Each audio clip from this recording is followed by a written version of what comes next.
Hey everybody, it's Bus with our initial impressions for Expeditions for patch 2.1. This is the Aphelios release patch. Pretty cool. I was curious how they were going to play this out. These champion expansions were kind of a new idea that I don't think we saw in any of the initial roadmaps, and so it was typically supposed to be, they release an expansion that has a big set of cards, then two smaller sets of cards. The smaller sets of cards come out every 2 months, so we're supposed to get new cards basically every 2 months. But now that there's the champion expansions as well, I'm not sure if these are intended to count as part of Call of the Mountain. Looking at the card names on the pictures, it says it's for set 3, so it should count as part of Call of the Mountain.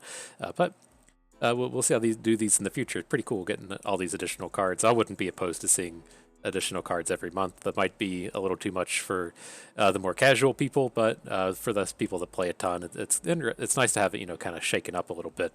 And glad to see Riot is taking things that way. So, to the best of my knowledge, these Aphelios cards will be out on February the 3rd. That may be in the past by the time you get around to this video, but they should be coming up soon or coming out soon. And so, as soon as the full card pools are announced, I'll get those updated on the site, ftpbus.com. I'll also get my set review for this up as quickly as possible. But whenever the patch notes come out for the ones that have relevant changes, I do like to go through and have a quick discussion about how I feel about these things. So nonetheless, let's get to it. There are some card changes in this one. Some of them are pretty relevant for Expedition. Misfortune got the Overwhelm taken away on her flip. In my opinion, not a huge deal and can quickly move on. If she flips, she's still just winning you the game in Expedition. This is just not a not a real change to ever worry about. And so that's easy to move on from. Victor catches a bit of an upgrade. He only takes 7 created cards to level up now, and most importantly, he creates a Hex Core when he actually comes into play. And so that is nice. I mean, in general, Victor and to a lesser extent Ballistic Bot both feel like landmarks. It's like they come down and you just play the created cards over and over again. And then in Victor's case, once you finally hit like Elusive Scout, maybe with a Spell Shield, then you probably win the game. But, he just comes down and soaks up a whole bunch of mana and abilities. And I don't think this, changes his effectiveness too much, but it is a change in the right direction. Victor is kind of bad right now. I really look at augments as just being Ballistic Bot, and so any improvement to him should be well received. The big one, in my opinion, if you're someone that catches a lot of my expedition trial content, I absolutely hate the Grand Plaza. This is just an abysmal card to play against. I do think with this card, I've been playing card games for roughly 20 years.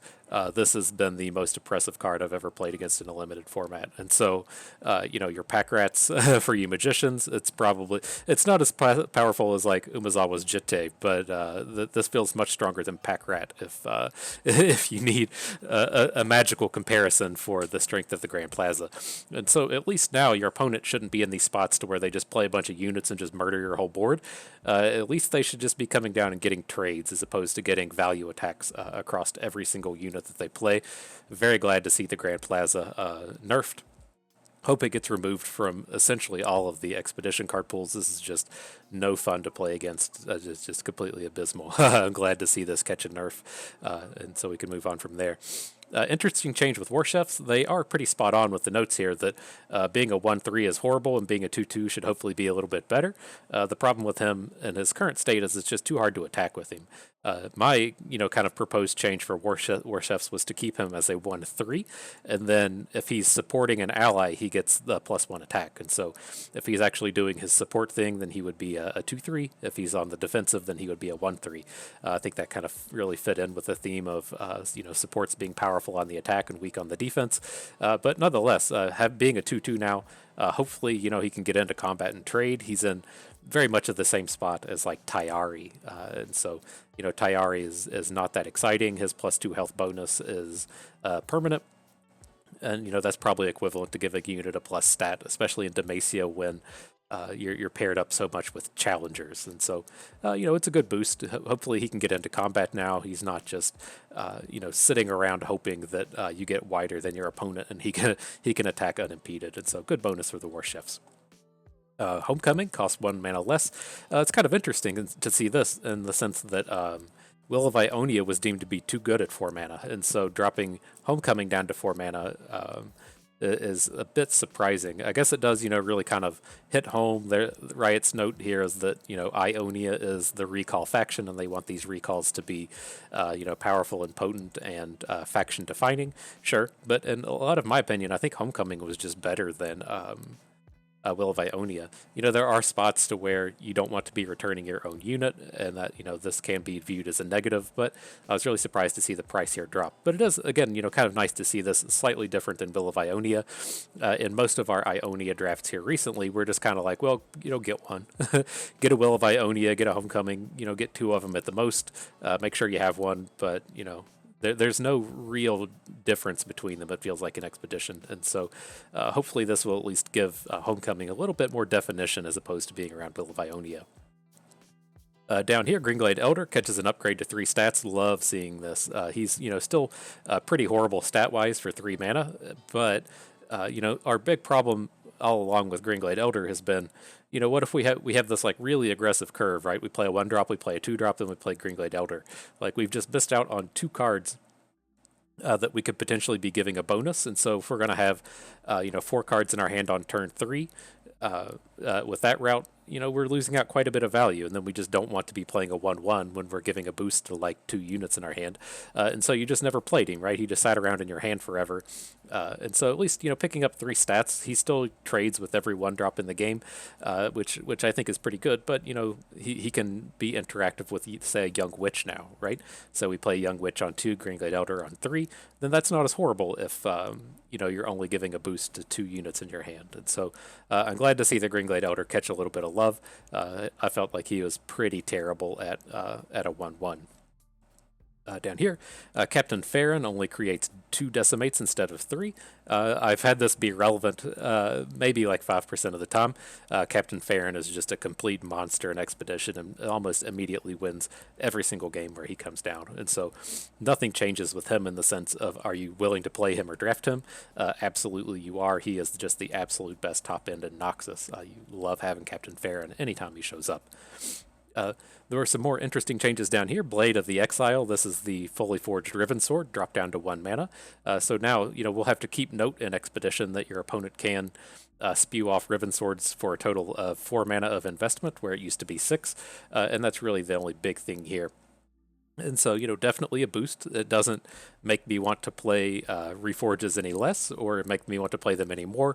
The Blade of the Exile was never really what felt like the payoff of the Reforges. It was always just like, okay, maybe I got a good quick attack and then a card to discard, or, it's late in the game and I have an Overwhelm. Very rarely did I feel like we were actually building towards Blade of the Exile. But, seeing a boost here is pretty good. This, in my opinion, does feel like quite the constructed level boost with the Blade of the Exile and also Blade Squire. Blade Squire getting his stats flipped. These are both, fantastic cards in Expedition.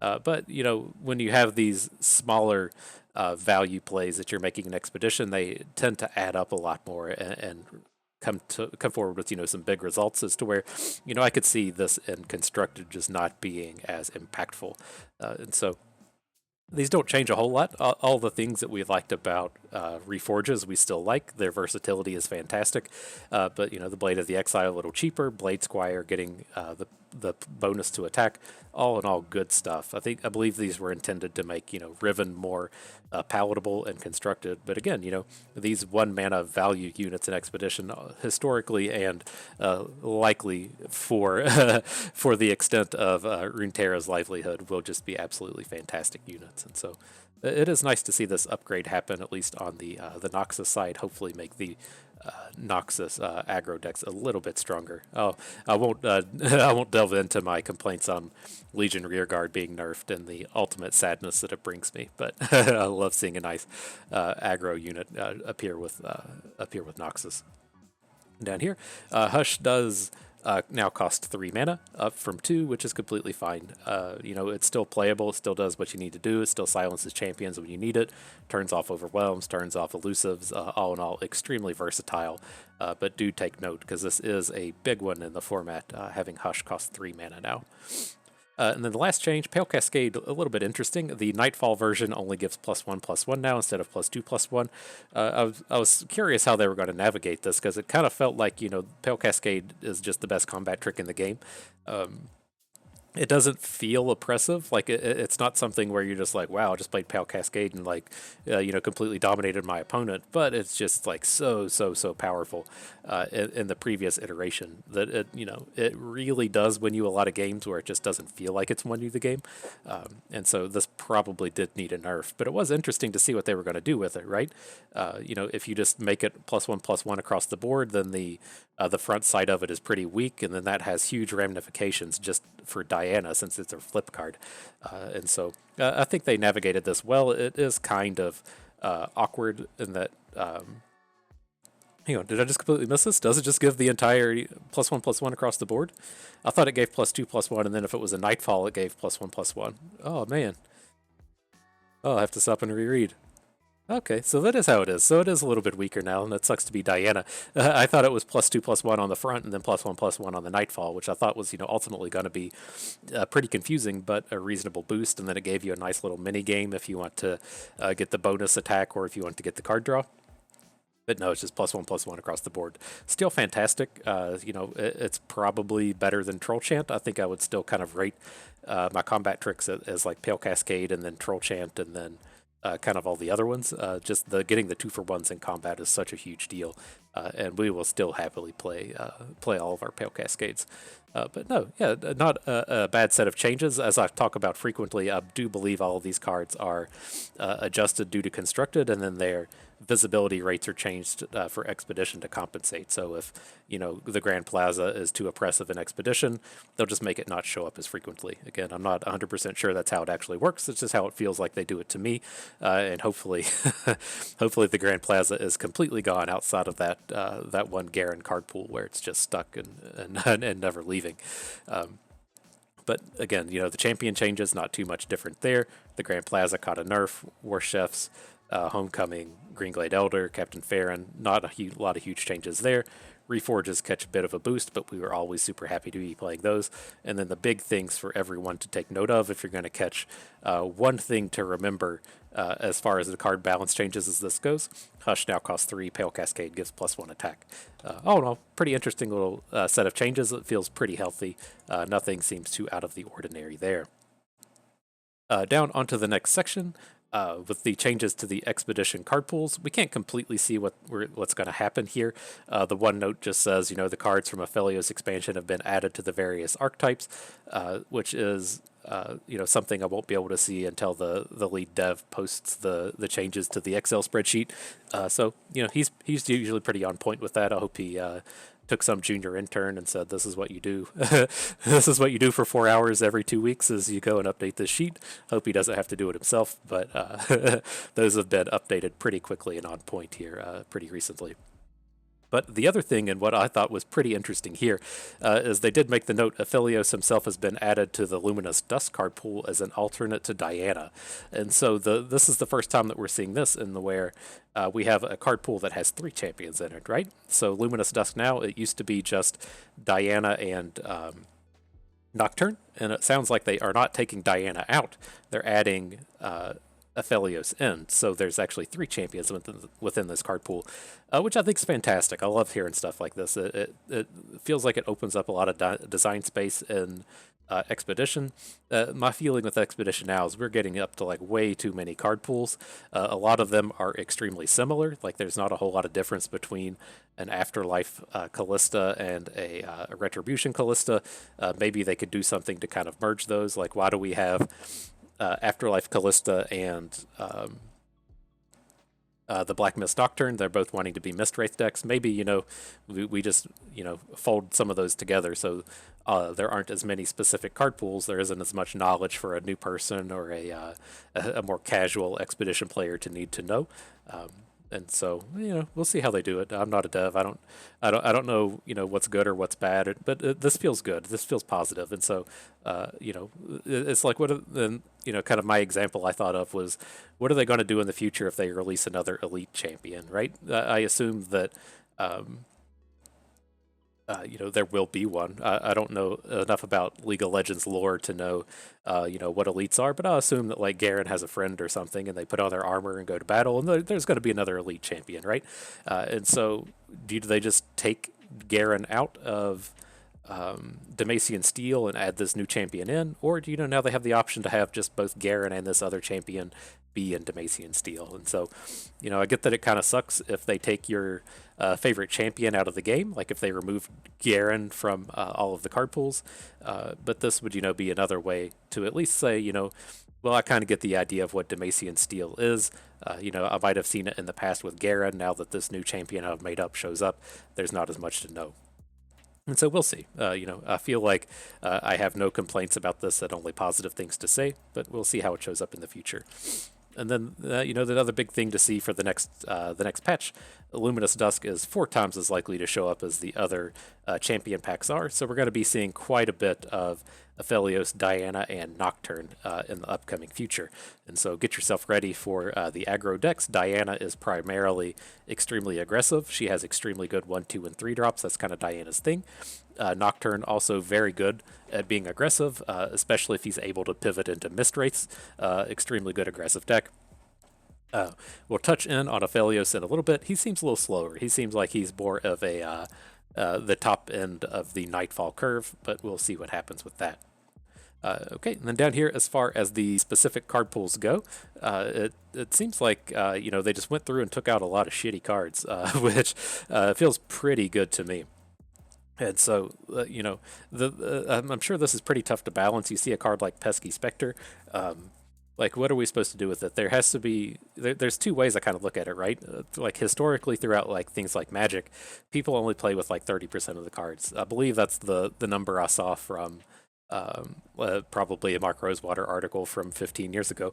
But, even it didn't matter, right? It seemed like if, between like Standard and Wild and Hearthstone, or between Standard and Modern and Legacy and Vintage and Magic, it didn't matter how many cards were actually in the card pool. People only ever played 30% of the cards, and that's what you typically saw in sealed formats. Just like straight across the board, everything, people played 30% of the cards. Nothing else got played, and so there is going to be always a bad set of cards. There's going to be cards that aren't tier 1, there aren't tier 2, they're down towards the bottom tier. It just sucks seeing things that are so abysmally and obviously bad, like Pesky Spectre, that it sucks to get these stuck with. And so what we see in Expedition, what I think is super cool, what makes it different from all the other drafting games up to this point, is having to take 2 cards at the same time.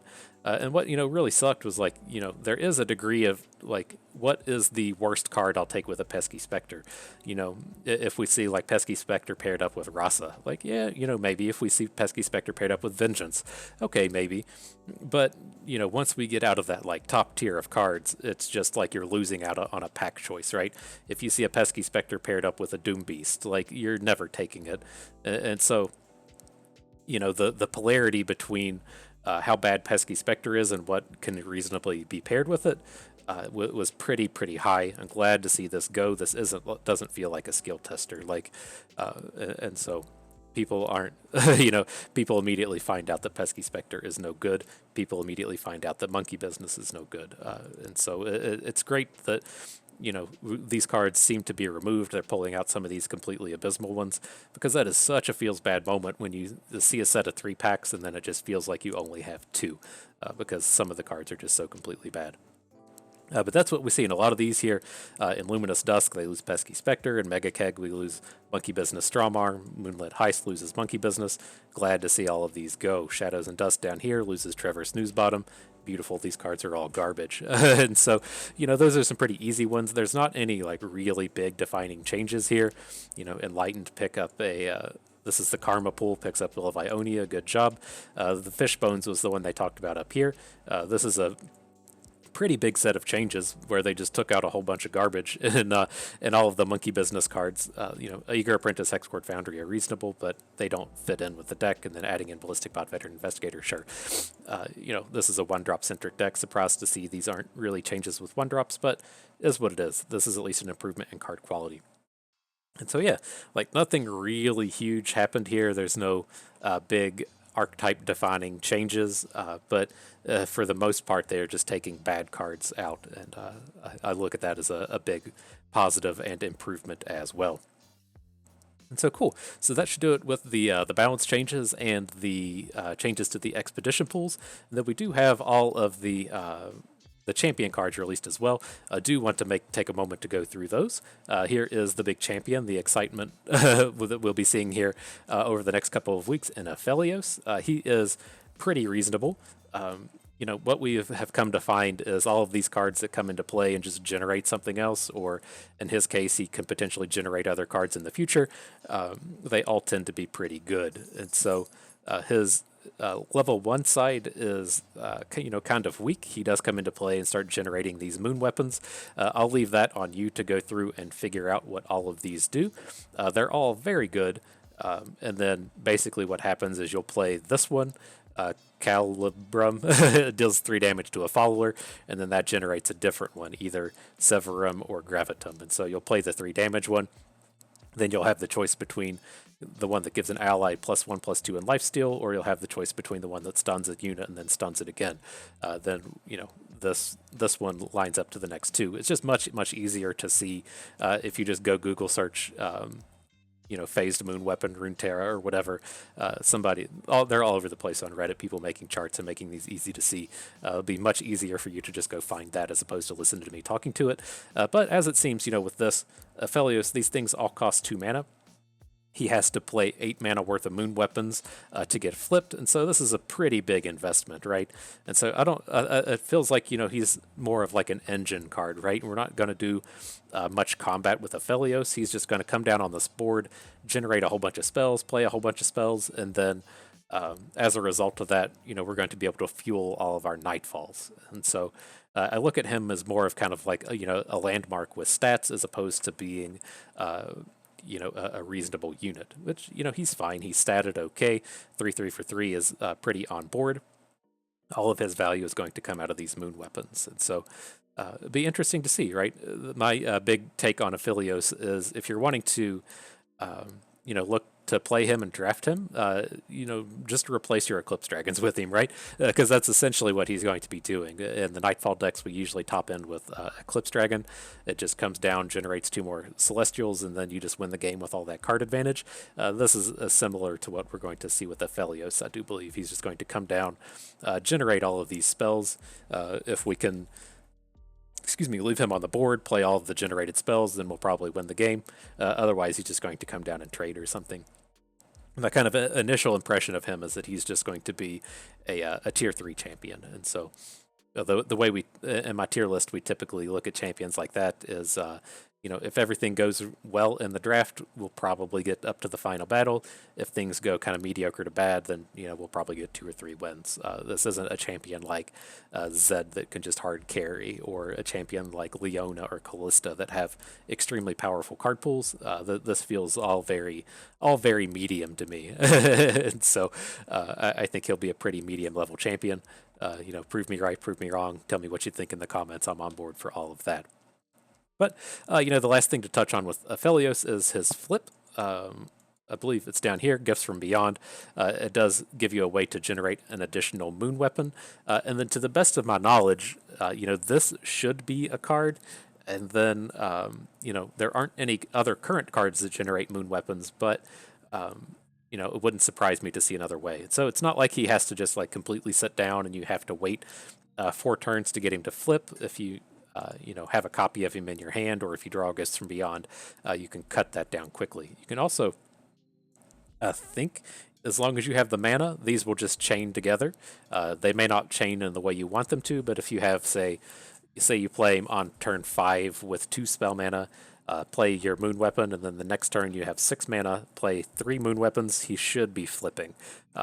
His flip isn't super exciting, but I do believe this is the case and how that works. And so still feels a little expensive to be trying to pull this off. Maybe you can get big chains of support weapons and I'll be proven wrong, but that feels like quite the investment for a Nightfall deck to be banking 2 into 5 and then playing all of these spells. It seems okay. I'm again, I think as far as a Nightfall deck is concerned, he's probably worse than both Diana and Nocturne. But I'm happy to be proven wrong. I'm excited to give him a try. It's just this feels a little brittle to me. And so that's Aphelios. There are some other cards. Looks like there's 1, 2, 3, 4, 5, 6, 7, 8, 9, 10, 11, 12 other cards that they're releasing with Aphelios. The first one here, the Flight, he is pretty reasonable. It's just one of these, kind of Nightfall activators for Targon. He's pretty cheap and flexible. The only thing that feels kind of awkward with this is, you play it on the first turn, you get your Nexus Strike in with it, and then you draw it on like your opponent's turn 2 turns from now or something. It feels like there's opportunities for this to be awkward, but there's not a lot of elusives running around. There's not a lot of dealing 1 damages to units running around, and so I think this should typically be pretty safe, and I would just rank this as okay. It's not something that we're going to go out of our way to find, but it's not something we'd be upset to have in any Nightfall deck. Here with Starbone, that's a different story. If you behold the messenger, you grant all of your celestial allies +1/+1. The messengers are all terrible, and so it feels like we're getting a little bit closer to having a reasonable Zoe build around, right? I look at invokes as being in like 2 separate camps, right? We have what Zoe seems like she's trying to do, where she's generating star charts and we're doing stuff with the cheap celestials, and then we have the opposite end of the spectrum where we have the Aurelian soul based celestials, and we're just trying to get value out of playing the really expensive ones. And so maybe there'll be a day when the cheap celestials will have their time to shine. This might be a card that is pivotal to that, but as it stands, having the messenger in play or in your hand is a pretty tall task to pull off an expedition, and I would say 95% of the time that you draw this card, it will be dead. And so this is not something we're looking to play in expedition. Over here, the Sky Shadows seems pretty reasonable. We're always happy to play Eager Apprentices in Piltover decks, and pretty similarly in Nightfall decks. If we're able to, play that 1-cost bird into the Sky Shadows, we'll bank up Pale Cascade mana. Seems pretty good. The way I really like to evaluate these, though, is how good is this when it's bad? So if it's turn 2 and we just have to play this, then it's fine. There's times when it'll be bad because your opponent played a 1-cost 1/1 Last Breath, and that sucks, but in general, a 3-attack 2-cost unit with some upside worth being in pretty much every Nightfall deck. Here with the Fangs, as we talked about with the Dogbone card, another thing that generates a cheap Celestial, just doesn't feel like the density of these cheap Celestials exist for this to really be a deck. And so if we're looking to take advantage of, Giddy Sparkleologist and the Dogbone card and the Fangs, it feels like we just need a few more of these just kind of cheap cards that there's enough density for this to be a full build around deck. But as far as Expedition is concerned, a 3/2 lifesteal that generates a card, it's a decent value, and so we're never going to be upset to play this. Would not be upset to pass it. This is a very middling card, especially for an epic. But we'll never be upset to have the Fangs in our deck. I can't tell if that's a dog or like a hand sword. Hand sword. You got your Wolverine claws or something. I can't tell what this thing is. It's too ambiguous if that's a hand or if that's supposed to be a dog. Somebody else can tell me if it's fearsome dog or not. But cool. And then the Veiled Temple. Does not feel very good. This was a card I would recommend passing. It's just, refilling the spell mana seems okay. Granting a strongest ally +1/+1, okay. But like, how quickly are you ever going to pull this off? This is a very real cost, and finding a turn to where you can spend 4 mana to put something on the board that just doesn't do anything. And so, perhaps would be okay with this, but at what point do we say, okay, I got a card's worth of value out of this? That's going to be like 3 Nightfalls. And so, maybe if you have your flipped Aphelios down and you play like 7 Moon Weapons in the same turn, then this will be worth it. But like, you've already won the game at that point, right? If you flipped your Aphelios and you're just playing, Moon Weapons over and over and over again, you've won that game and don't need something like the Veiled Temple. And so I think this will all in all be pretty weak. Okay, then the Flurry of Fists gives an ally +1 attack, quick attack. If it already has quick attack, give it double attack. This is pretty reasonable. I would probably rather just play Rush, but this could be a pretty surprise way to close out a game. If you're attacking with a pretty reasonable 5 attack Green Glade duo, then getting 5 damage to face for 3 mana isn't the worst deal. And so I do like that. This kind of thing in elusives. I can't think of too many other Ionia decks that are really excited to see this, or decks that wouldn't rather just have Rush as opposed to Flurry of Fists. But this is a very powerful ability, and something that we're not too upset to have in our decks. We can't give. What was that? Well, I guess Young Witch would be the way that you'd be going about this, right? You can Young Witch a unit to give it a quick attack, and then Flurry of Fists our quick attack unit that way. That's how we're getting double damage in with our with our Green Glade duos. And so this is okay. Ionia doesn't have a lot of ways to win combats and survive, right? Twin Disciplines just helps you win or not lose. It doesn't help you do both. Having cards like this help you win combat and survive at the same time. Okay, and then Gluttony, completely unplayable. Just go ahead and skip over this one.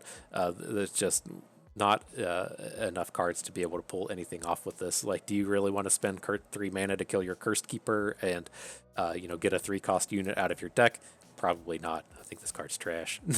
Sorry. Okay, and then Powder Pandemonium. This seems like trash as well.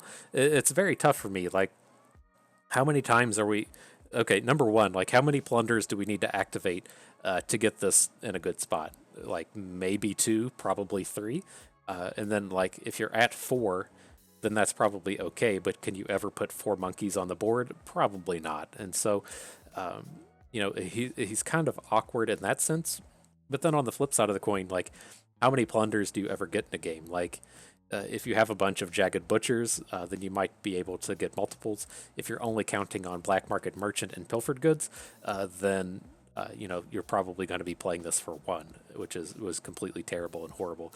And so, with the opportunity to just like give your opponent's entire board vulnerable, maybe that's okay. Like, we're never really excited about playing Sheriff Lorette or whatever her name is, the 6/5 for 6 that gives your opponent's board vulnerable.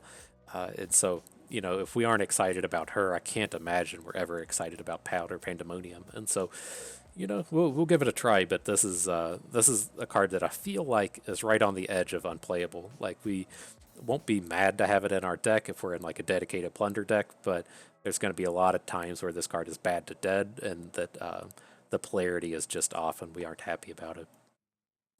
Okay, 4 to go. So the Molten Breath, extremely powerful. An ally with Fury strikes the 2 weakest enemies. This is going to be a card strictly for the Dragons decks, and thankfully all of the Dragons have Fury, at least the ones that matter. And so, one of the big problems you run into playing with Dragons is actually closing out games. What you tend to find is, you'll get your width of like 3 or 4 Dragons, and then it takes you quite a few turns to attack through all of your opponent's units. And so, in that sense, Molten Breath will help clean up our opponent's boards. Just an all-around interactive thing that those decks like to have, a way to just kill your opponent's stuff without it being single combat. Pretty good. And so I don't think this is a top-notch spell. I don't think this is good as Detain or Concerted Strike, but it's also something I don't think we'll be upset to have. And so the Fury requirement is what really worries me about this one, and the way I kind of feel about this is is probably better than Strong Arm. It's worse than like we mentioned, Detain and Concerted Strike. The ability to get a 2-for-1 gives it a little bit of a boost. The way I would assume that this goes, and the way you're going to try to pull this off, is you're going to say attack your opponent's weakest unit with a Challenger Dragon. And then once you take care of the weakest unit, you get to kind of pick on whatever is left, and so you get to clean up their big units after they've tried to just chump block your units, or you have the option to kind of challenge down their small units, then take care of their big ones. You have some options here. I wouldn't go out of my way to find these. The way I typically draft Dragons is I usually just look for like 1 or 2 Detains, and then between 1 and 3 single combats. And so this at least does put us in a spot to where, if it's pick 12 and you don't have any removal, you'll be snapping this up. If you, get to pick 12 and you already have, 1 Concerted Strike, you're probably going to let this go. And so I think it'll be okay, but not something that we'll really be chasing after. Here, Stress Testing, I feel like this has got to be the big like trap out of these new cards.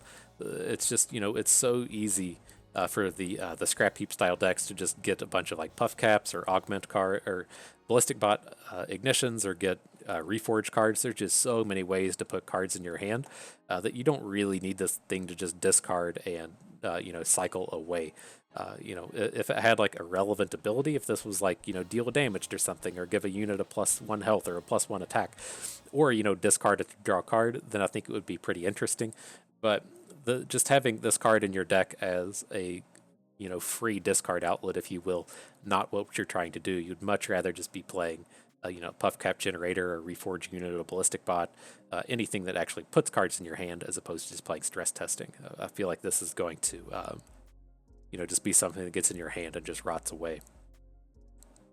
Okay, the troll gifts. I feel like this is probably pretty bad. There are a lot of units that we'd be happy to give regeneration to, just not at the cost of a card. And so, using the behold troll to give something regenerate and overwhelm, very good. Just giving an ally regenerate with a card, very bad. And then what we've kind of found with the trolls is they just win all their combats anyways. You're not really worrying about your 3/5s, your 5/5s, your Usgars needing a +2/+2 bonus. And so I think this just does a lot of things that we never want. Not really looking to have troll gifts in any of our decks.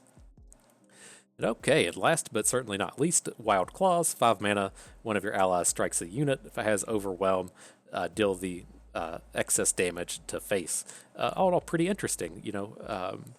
The thing that Noxus doesn't have is a way to directly hit your opponent's units. Like, sure, that's like not true to a degree. They have things like Calling Strike. They have things like Noxus Blast that deals 3, Death's Hand that deals 2, Calling Strike that picks on a little unit. But you don't have any way to just deal big damage to something sitting on your opponent's board. And so, we talked a lot about, say, like Victors in this set. And so, let's say our opponent has like a 5/4 Victor sitting on the board, and they're just never going to get into combat. How do you interact with that unit as Noxus, right? You have to hope that they put it into combat on one of your smaller units, and then you can hit it with a Whirling Death or something. It's all in all pretty awkward. And so, giving Noxus the ability to just kind of pick on a unit that they choose, pretty interesting, pretty powerful. It is very expensive, but I feel like this should probably just kill the unit every time. Maybe we get to chunk in a couple damage. We're going to have some games to where we get to use this as an atrocity. Throw a Savage Reckoner at our opponent's 1 health unit and then get a Savage Reckoner attack in. I think there's a lot of interesting things that we can do with this. If we were just looking at this strike ability, maybe it would need to just cost like 4, but having this additional Overwhelm stuff seems like it's worth it for this extra point of mana. And so again, this is going to be very deck dependent. If you're able to put together this deck that has, like Kato the Arm and Captain Farron and a Savage Reckoner or something, then, we'll be pretty interested in it. If you're in, say, like the Frey Lord Noxus Overwhelms deck, will be pretty interested in it. But if you're in, say, like Draven, any Draven deck, like a Scrap Heap deck, you're just not going to want this. Probably wouldn't be upset to have it, but you're not really a deck that's tooled to take advantage of this extra bonus with the Overwhelms. And so, I think in the decks that are loaded up on Overwhelms, this will shoot up a bit, and then the decks that don't have Overwhelms, this will shoot down a bit, but this would be like, a 2 out of 5. It's not something that we're upset to pass, but we're not also, we're going to be finding ways to have this useful in our deck. But that is going to do it for our initial impressions. We got to touch on the new champion, the new cards, the balance changes, the release of these Aphelios things. Lots of interesting things. Should be a pretty interesting 2 weeks coming up. And so for my end of things, I'll get the Expedition Helper updated on FTP Bust as soon as the cards are released. I'll get my set review out there as quickly as I can. And otherwise, if you need more of that information, you could just watch this video again, because all of our stuff is always right and important. So, hey, there you have it today. This is Bust with our initial impressions of the 2.1 patch notes for Expeditions.